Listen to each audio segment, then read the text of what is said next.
Who I got here?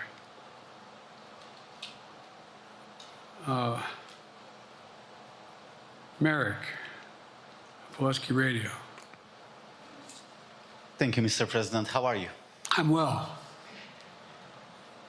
The elections in the US have consequences around the world. You have pretty high standing in Europe. I just asked President Macron about you, and he said we are happy to have him as the President of the United States. But there is a concern. Many people in Poland and across Europe are worried that the former president may win the election. And there's a lot of concern that Donald Trump may weaken NATO, stop supporting Ukraine, or push Ukraine to give up territories to Russia. They're correct. And yourself was warning just 2 minutes ago about it. So my question is, do you think that Europe will be left on its own if Donald Trump wins the election? And what's your advice to European leaders to prepare for possible US disengagement? Well, look, I think, how can I say this without sounding too self-serving? I'm not having any of my European allies come up to me and say, Joe, don't run. What I hear them say is, you've got to win. You can't let this guy come forward. It'd be a disaster. It'd be a disaster. I mean, I think he said in one of his rallies, don't hold me to this, recently, where NATO, I just learned about NATO or something to that effect. Foreign policy has never been his strong point. And he seems to have an affinity to people who are authoritarian. That worries, as I tell you from Poland, that worries Europe. That worries Poland. And nobody, including the people of Poland, think that if he wins in Ukraine, he's going to stop in Ukraine, that that's going to be the end of it. And so what I can say is, I think I'm the best qualified person to do the job, to make sure that Ukraine does not fall, that Ukraine succeeds, that the European alliance stays strong. You may recall, no one was talking about Finland joining NATO. I remember talking to Putin right after we got elected in Geneva, and he was talking about what we should do. We couldn't be in Eastern Europe, et cetera.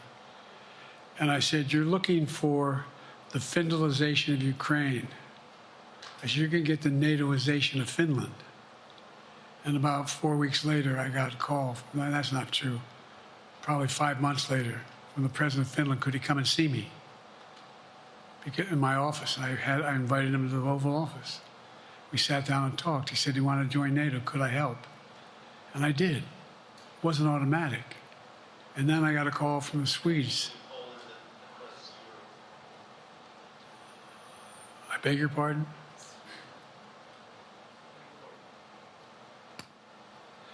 And so Finland joined NATO, 800-mile border is a significant, and they were already allies, but they weren't part of NATO.